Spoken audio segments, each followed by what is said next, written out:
ये उनके 50 सालों की जिंदगी का निचोड़ है, जिसे वो खुद अपनी जुबान से बता रहे हैं कि कैसे उन्होंने पूरी इंडस्ट्री को टेक ओवर कर रखा था। और यही नहीं, उन्होंने ये भी बताया है कि सफलता और असफलता में ज्यादा अंतर नहीं है। अगर आप उनके इस स्पीच को सुन लेते हैं तो सफल कैसे बने, इस बात को पूछना भूल जाएंगे। तो चलिए उनके 50 साल की जिंदगी को 15 मिनट में समझते हैं। धन्यवाद। मैं आज आप सभी के साथ यहाँ उपस्थित होकर खुद को सम्मानित महसूस कर रहा हूँ, एक ऐसे विश्वविद्यालय के दीक्षांत समारोह में जो दुनिया के सर्वश्रेष्ठ विश्वविद्यालयों में से एक है। सच कहूं तो मैंने कभी कॉलेज से स्नातक नहीं किया, और आज मैं जितना किसी दीक्षांत समारोह के करीब हूं, शायद इससे ज्यादा कभी नहीं पहुंच पाया। आज मैं आपको अपनी जिंदगी की 3 कहानियां सुनाना चाहता हूं। बस इतना ही, कोई बड़ी बात नहीं, सिर्फ 3 कहानियां। पहली कहानी है बिंदुओं को जोड़ने, कनेक्टिंग द डॉट्स की। मैंने रीड कॉलेज में दाखिला लिया, लेकिन 6 महीने बाद ही पढ़ाई छोड़ दी। हालांकि इसके बाद भी मैं वहां करीब 18 महीने तक ड्रॉप इन बनकर इधर उधर घूमता रहा, इससे पहले कि मैंने पूरी तरह कॉलेज छोड़ने का फैसला कर लिया। तो मैंने कॉलेज छोड़ा क्यों? इसकी शुरुआत तो मेरे जन्म से पहले ही हो गई थी। मेरी जैविक माँ एक युवा अविवाहित ग्रेजुएट स्टूडेंट थीं, और उन्होंने तय किया कि मुझे जन्म के बाद गोद दे देंगी। वो बहुत दृढ़ थीं इस बात को लेकर कि मुझे केवल ऐसे माता पिता को गोद दिया जाए जो कॉलेज ग्रेजुएट हों। सब कुछ तय हो चुका था, एक वकील और उसकी पत्नी मुझे गोद लेने वाले थे। लेकिन जैसे ही मैं पैदा हुआ, उन्होंने आखिरी पल में यह कह दिया कि उन्हें दरअसल एक बेटी चाहिए थी। अब मेरे माता पिता, जो गोद लेने की प्रतीक्षा सूची में थे, उन्हें रात के समय अचानक एक कॉल आया, हमारे पास एक अनपेक्षित नवजात लड़का है, क्या आप उसे गोद लेना चाहेंगे? उन्होंने बिना देर किए कहा, बिल्कुल। बाद में मेरी जैविक माँ को यह पता चला कि मेरे नए माता पिता ने कभी कॉलेज की पढ़ाई पूरी नहीं की थी। मेरी माँ ने हाई स्कूल भी पूरा नहीं किया था। इस पर उन्होंने गोदनामे पर हस्ताक्षर करने से मना कर दिया, लेकिन कुछ हफ्तों की मनुहार और वादों के बाद उन्होंने मान लिया, इस शर्त पर कि मेरे माता पिता मुझे कॉलेज जरूर भेजेंगे। मेरी माँ ने कभी कॉलेज से स्नातक नहीं किया था, और मेरे पिता ने तो हाई स्कूल भी पूरा नहीं किया था। इसी कारण मेरी जैविक माँ ने गोदनामे के अंतिम कागजों पर हस्ताक्षर करने से इनकार कर दिया। उन्होंने तभी मानना शुरू किया जब मेरे माता पिता ने वादा किया कि हम इस बच्चे को जरूर कॉलेज भेजेंगे। यहीं से मेरी जिंदगी की असली शुरुआत हुई, और ठीक 17 साल बाद मैंने कॉलेज में दाखिला लिया। लेकिन मैंने बहुत ही भोलेपन में एक ऐसा कॉलेज चुन लिया जिसकी फीस स्टैनफोर्ड जैसी ही महंगी थी। मेरे माता पिता, जो मेहनतकश मध्यम वर्गीय थे, उन्होंने अपनी सारी जिंदगी की बचत मेरी कॉलेज फीस में खर्च कर दी। 6 महीने बाद ही मुझे यह समझ आने लगा कि इसका कोई खास मतलब नहीं है। मुझे यह बिल्कुल भी नहीं पता था कि मुझे अपने जीवन में करना क्या है, और कॉलेज कैसे मेरी इसमें मदद करेगा, इसका भी मुझे कोई अंदाजा नहीं था। और इसी बीच मैं अपने माता पिता की पूरी जीवन भर की कमाई को खर्च होते हुए देख रहा था। इसलिए मैंने कॉलेज छोड़ने का फैसला किया, और इस बात पर भरोसा किया कि सब कुछ ठीक हो जाएगा। उस समय यह फैसला डरावना था, लेकिन आज पीछे मुड़कर देखता हूं तो महसूस होता है कि यह मेरे जीवन के सबसे अच्छे निर्णयों में से एक था। जैसे ही मैंने कॉलेज छोड़ा, मैं उन जरूरी विषयों को पढ़ने से मुक्त हो गया जिनमें मेरी कोई रुचि नहीं थी, और मैंने सिर्फ उन्हीं कक्षाओं में जाना शुरू किया जो मुझे सचमुच दिलचस्प लगती थीं। हालांकि ये सब कोई फिल्मी या रोमांटिक अनुभव नहीं था। मेरे पास रहने के लिए हॉस्टल नहीं था, इसीलिए मैं अपने दोस्तों के कमरों में फर्श पर सोता था। मैं कोका कोला की बोतलों को लौटाकर 5 पैसे की जमा राशि से खाना खरीदता था।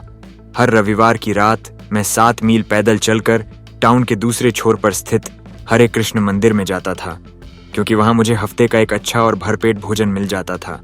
लेकिन सच कहूं, मुझे ये सब करना अच्छा लगता था, और मेरी जिज्ञासा और अंतर्मन की आवाज को सुनते हुए जिन भी रास्तों पर मैं गया, उन्होंने बाद में मेरी जिंदगी में अनमोल योगदान दिया।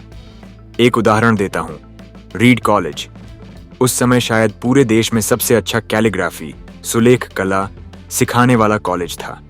कॉलेज के पूरे कैंपस में हर पोस्टर, हर ड्रॉर का लेबल, सब कुछ सुंदर हाथों से लिखा हुआ होता था। और क्योंकि मैं अब कॉलेज का नियमित छात्र नहीं था और मुझे जरूरी विषय नहीं पढ़ने थे, मैंने फैसला किया कि क्यों ना मैं भी ये सुंदर लेखन सीखूं। तो मैं कैलीग्राफी की कक्षा में शामिल हो गया। उस कक्षा में मैंने सेरिफ, सिरिफ और सैंस सेरिफ टाइपफेस के बारे में सीखा कि कैसे अलग अलग अक्षरों के बीच की दूरी को संतुलित किया जाता है, और यह भी कि किस चीज से टाइपोग्राफी महान बनती है। ये कला न सिर्फ सुंदर थी बल्कि ऐतिहासिक भी थी, और इतनी कलात्मक रूप से सूक्ष्म कि विज्ञान भी उसे पूरी तरह नहीं समझा सकता। और मुझे ये सब बेहद आकर्षक लगा। इस सीख का उस समय मेरी जिंदगी में कोई सीधा व्यावहारिक उपयोग नहीं था, कोई संभावना भी नहीं दिखती थी कि ये कभी काम आएगा। लेकिन 10 साल बाद जब हम पहला मैकिंटॉश कंप्यूटर डिजाइन कर रहे थे, तो वो सब कुछ अचानक मेरे सामने वापस आ गया। हमने उन सब बातों को मैक में शामिल किया। मैक दुनिया का पहला कंप्यूटर बना जिसमें सुंदर टाइपोग्राफी थी।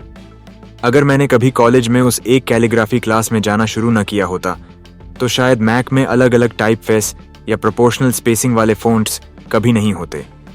और चूंकि विंडोज़ ने मैक की नकल की, तो शायद आज किसी भी पर्सनल कंप्यूटर में वो सुंदर टाइपोग्राफी नहीं होती जो आज हमें दिखती है। अगर मैंने कॉलेज छोड़ा ना होता, तो मैं उस कैलीग्राफी क्लास में कभी नहीं गया होता, और शायद आज की कंप्यूटर टाइपोग्राफी जैसी अद्भुत चीज़ हमारे पास नहीं होती। बिल्कुल स्पष्ट है कि जब मैं कॉलेज में था, तब मैं भविष्य को देखकर उन बिंदुओं को नहीं जोड़ सकता था। लेकिन 10 साल बाद जब पीछे मुड़कर देखा, तो हर चीज़ बहुत साफ दिखाई दी। और यही सच्चाई है। आप भविष्य की ओर देखते हुए बिंदुओं को नहीं जोड़ सकते। आप सिर्फ पीछे मुड़कर देखकर ही समझ सकते हैं कि वो डॉट्स कैसे जुड़े।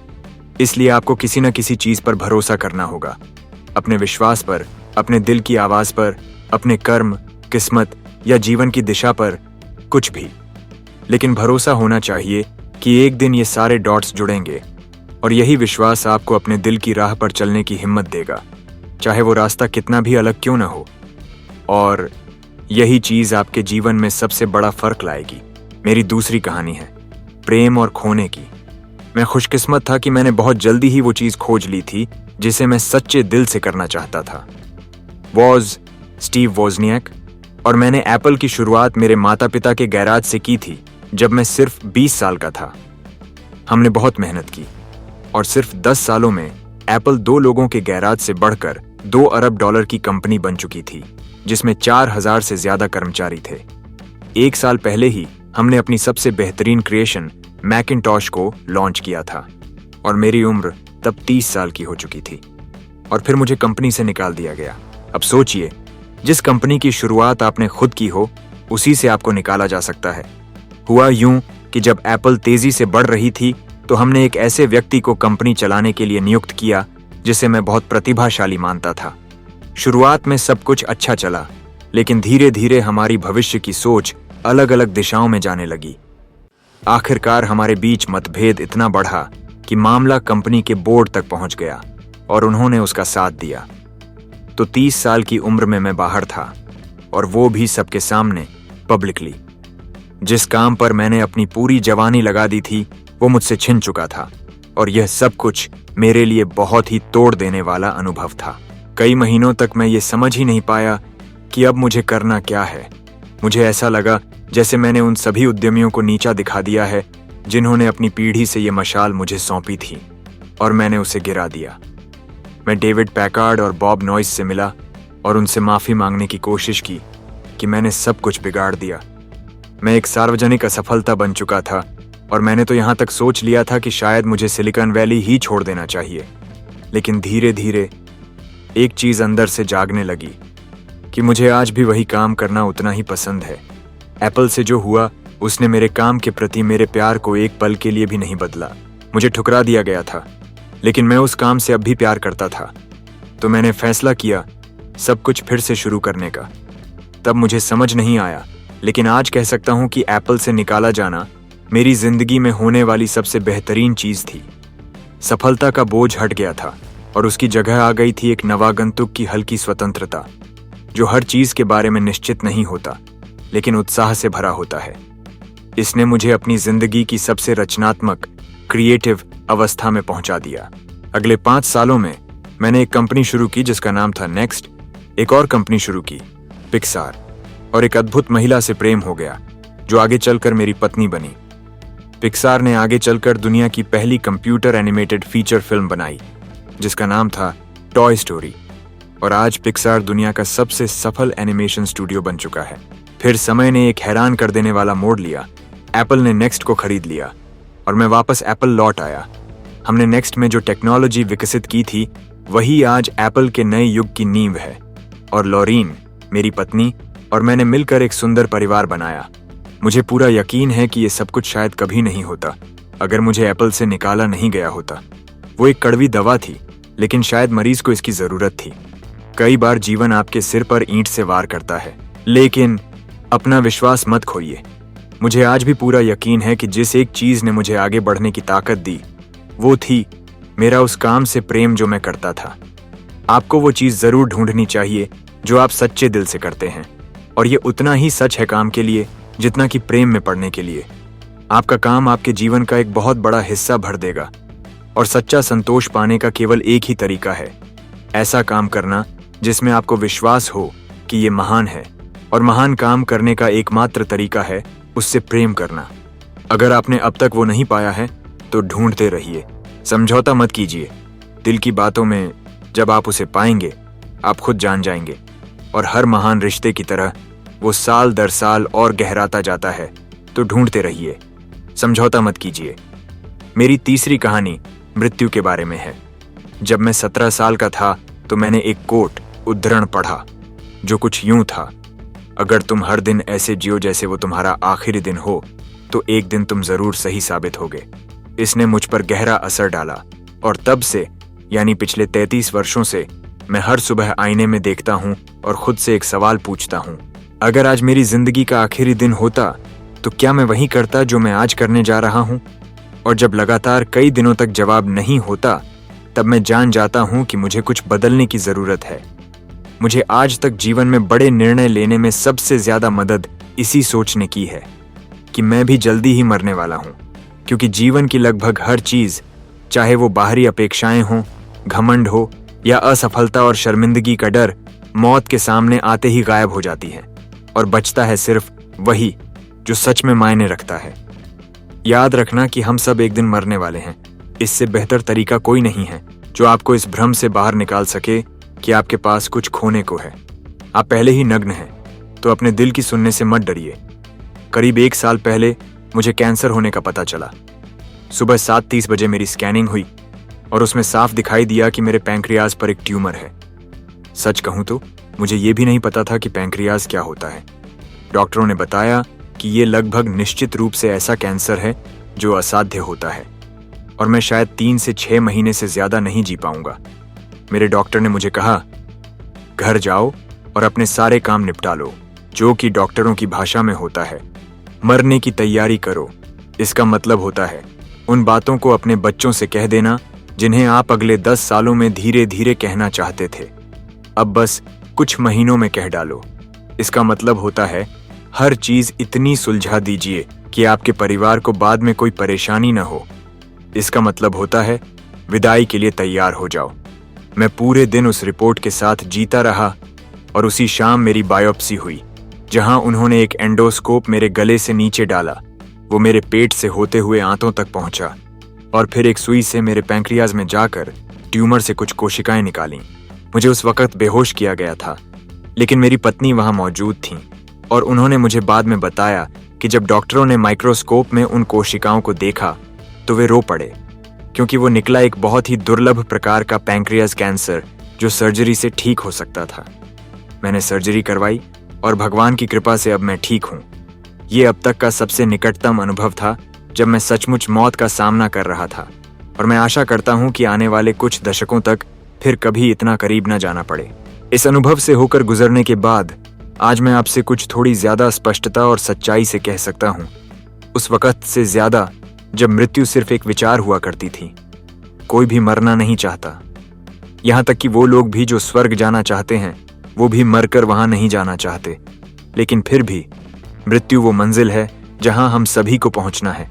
कोई आज तक इससे बच नहीं पाया, और शायद यही ठीक भी है, क्योंकि मृत्यु जीवन का सबसे बड़ा आविष्कार है।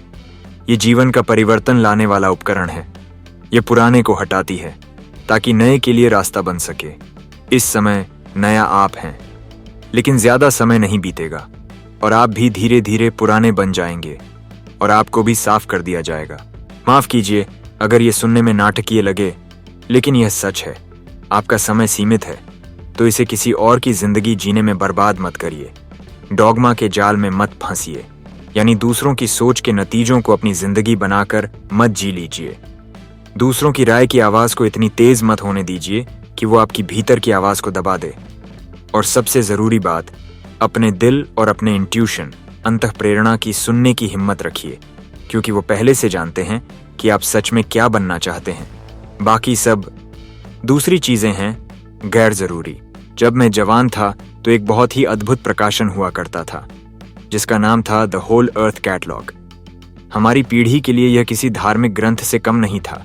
इसे बनाया था एक व्यक्ति ने, स्टीवर्ट ब्रांड, जो यहीं आसपास मेनलो पार्क में रहते थे, और उन्होंने इसे काव्यात्मक स्पर्श के साथ जिंदा किया था। ये 1960 के आखिरी सालों की बात है, जब न तो पर्सनल कंप्यूटर थे और न ही डेस्कटॉप पब्लिशिंग। सब कुछ टाइपराइटर, कैंची और पोलरॉइड कैमरों से बनाया जाता था। ये कुछ वैसा ही था जैसे आज का गूगल, लेकिन पेपरबैक फॉर्म में, और वो भी गूगल के आने से 35 साल पहले। ये आइडियलिस्टिक था, नई चीजों से भरा हुआ और नायाब विचारों और औजारों से भरा पड़ा था। स्टीवर्ट और उनकी टीम ने इसके कई संस्करण निकाले, और फिर जब उनका काम पूरा हो गया तो उन्होंने एक अंतिम संस्करण निकाला। उस समय सन 1970 के मध्य का दौर था, और मैं ठीक उसी उम्र में था जिस उम्र में आप लोग आज हैं। उनके अंतिम संस्करण के पिछले कवर पर सुबह सुबह की एक देहाती सड़क की तस्वीर थी, वैसी सड़क जिस पर शायद आप खुद को हिचहाइक करते हुए पाइए अगर आप जरा साहसी हों। उस तस्वीर के नीचे लिखा था, स्टे हंग्री, स्टे फूलिश, हमेशा भूखे रहो, हमेशा मूर्ख रहो। यही उनका विदाई संदेश था जब उन्होंने अपने सफर का आखिरी पन्ना लिखा, स्टे हंग्री, स्टे फूलिश। और मैंने हमेशा अपने लिए यही इच्छा की है। और अब जब आप सब नए जीवन की ओर कदम बढ़ा रहे हैं, तो मैं भी आपके लिए यही कामना करता हूं। Stay hungry, stay foolish. आप सभी का बहुत बहुत धन्यवाद।